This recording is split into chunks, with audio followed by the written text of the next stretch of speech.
Hey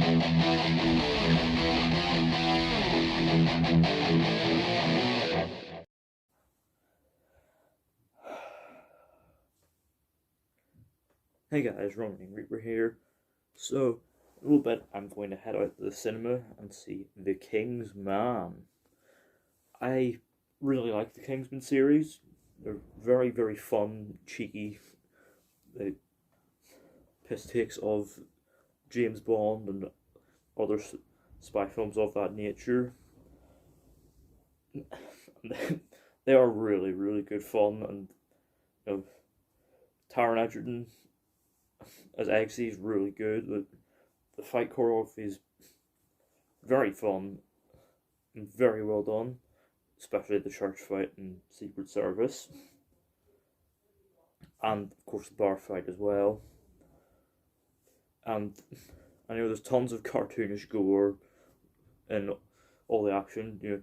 For just a really fun time, and how I even really like Golden Circle as well. Sure, it's not as good as Secret Service, but I still have fun with it. But this one's different now because it's a prequel, so no Eggsy, no Harry, no statesman, no nothing. Just back to the beginning. And I'm very much looking forward to seeing how the Kingsman Agency started, especially in the hands of a talented cast that includes Ralph Fiennes. Come on, you're in for a good time. So I'm gonna head out the cinema now, and when I get back, I'll share my thoughts on The Kingsman.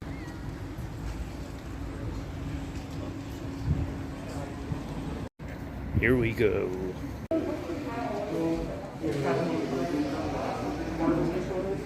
Okay.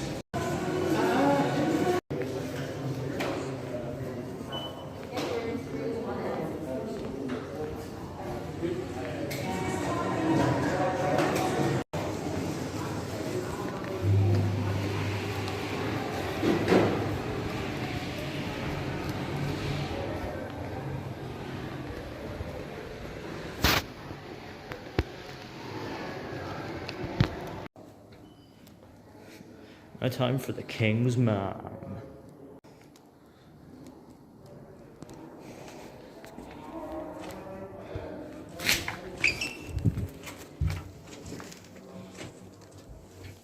My popcorn and a frozen Coke, ready to go.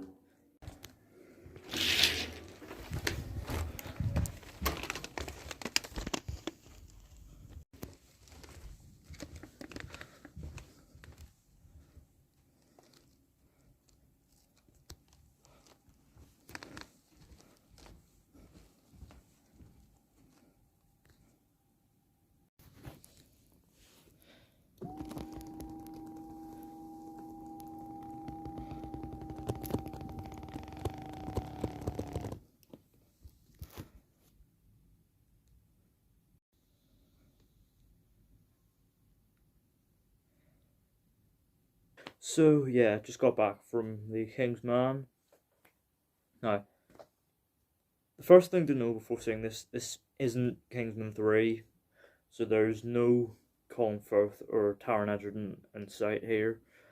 Instead, this is a prequel to the Kingsman franchise, showing its origins in the First World War. Now, I have to address something here. Normally when big franchises choose to go in the direction of a prequel, it's usually a fairly lazy one to take. Usually because, well, we already know in a lot of cases what's going to happen. So the stakes are already gone. And there's very little in the way of surprise. And they usually feel boxed in by having to stick to established continuity. So it's fairly difficult to make a properly good prequel That being said, The Kingsman can definitely not be accused of being a lazy film. Like, it is jam packed with ideas that, yeah, a lot of these ideas really do work very well. Like, I really enjoyed the way it weaved in actual historical events and events surrounding the First World War, and the way it like spun them in a new way to give a fun like Kingsman kind of reimagining of the First World War and the events surrounding it. However, not every idea lands. There's one weird, very weird scene which kind of keeps in the tradition of the franchise, and a very pervy bit involving Rasputin. If you've seen the film, you'll know what I'm talking about. It's definitely in character for Rasputin, but it's very weird to watch.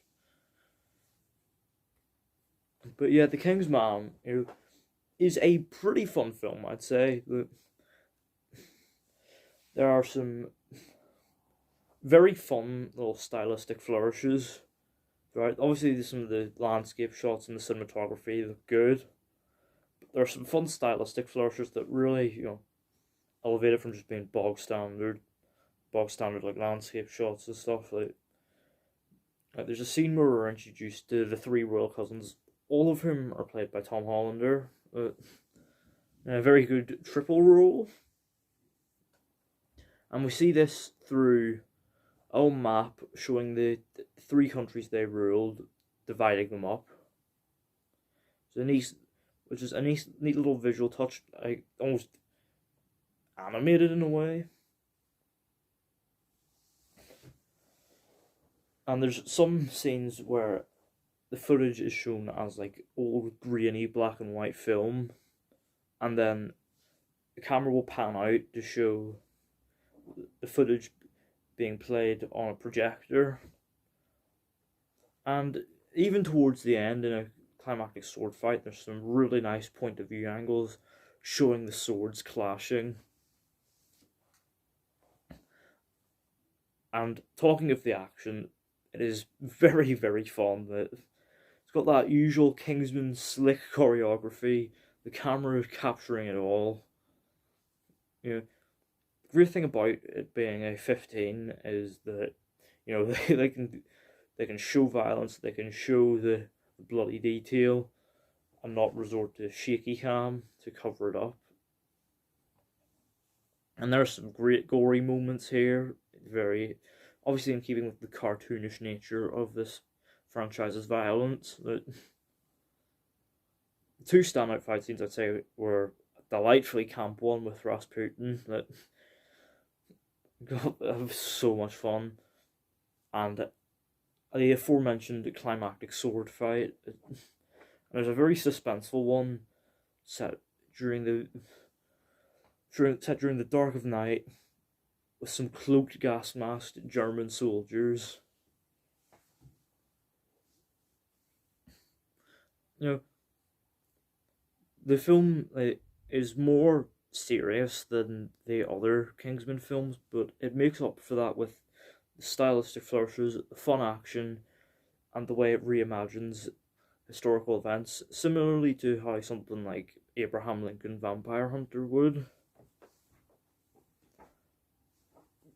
But it's not just like a fun action romp, a fun like grounded wartime action romp. But there are some actually genuinely poignant notes it hits, one of which I genuinely wasn't expecting at all. There's a really cool scene on the battlefield, kind of reminiscent of 1917. You'll know what I mean when you see it, and there's obviously some emotional stuff involving Ralph Fiennes' character and his motivations, which I won't spoil, but I really like how they used that to to add shades to his complex shades to his character. And talking characters, the performances I'd say across the board were pretty good. Ralph Fiennes is very good on action hero form. Like not only does he sell the noble charisma of his character, the Duke of Oxford, but he also handles the action scenes very, very well.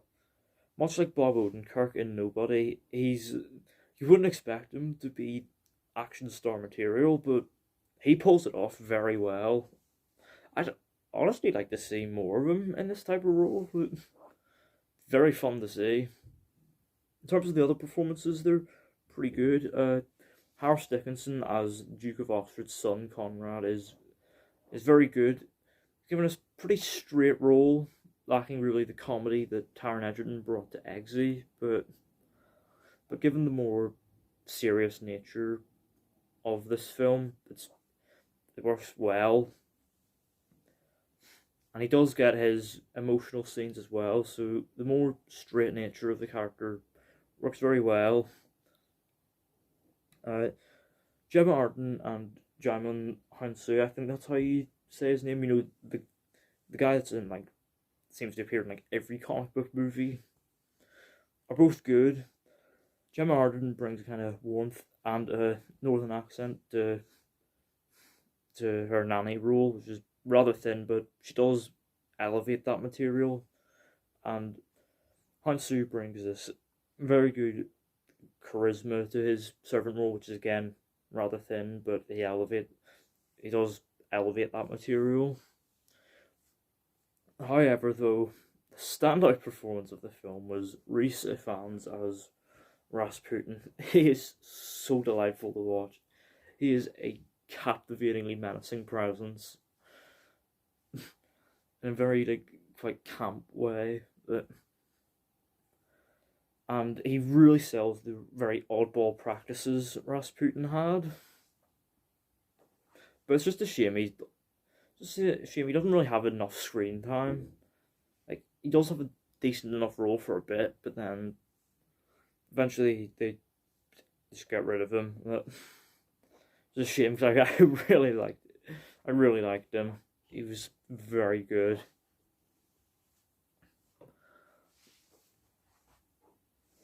And yeah, I gotta admit the ending had me very excited. Just hearing familiar Kingsman stuff again. And there is a mid-credit scene. I won't spoil what happens in it, but it does very well set up events for a possible sequel. And when a certain character appeared during that mid-credit scene, I was hyped. I was buzzing. I would really like to see more of this Kingsman prequel universe. You know, you could have a sequel set in like the Second World War and maybe a third film set during the Cold War. I mean, it's ripe for it. The Cold War is primed with espionage stories. But yeah, overall, The Kingsman, I don't think it's quite as good as the other films in the Kingsman series, but I must admit I had plenty of fun with it, and honestly, go give this film your support. It's not doing very well at the box office at the moment, but seriously, if you want to see more Kingsman, if you want to see more of this like Kingsman prequel series, go see it. You'll probably have a lot of fun with it. You know, even with all its flaws. And overall, I'm going to give The Kingsman a 7 out of 10. So yeah, those are my thoughts on The Kingsman. Let me know down in the comments. Have you seen it? What did you think of it? And what does your ranking of the Kingsman franchise stand like with this new film? Say my ranking goes Secret Service, then Golden Circle, then The Kingsman. Obviously, it's not really fair to rank at the moment, but because there's only really 3 films. But If you want to do that, go ahead. Don't forget the thumbs up button if you enjoyed it. Don't forget to hit the subscribe button if you're new, and don't forget to turn on post notifications so you don't miss an upload.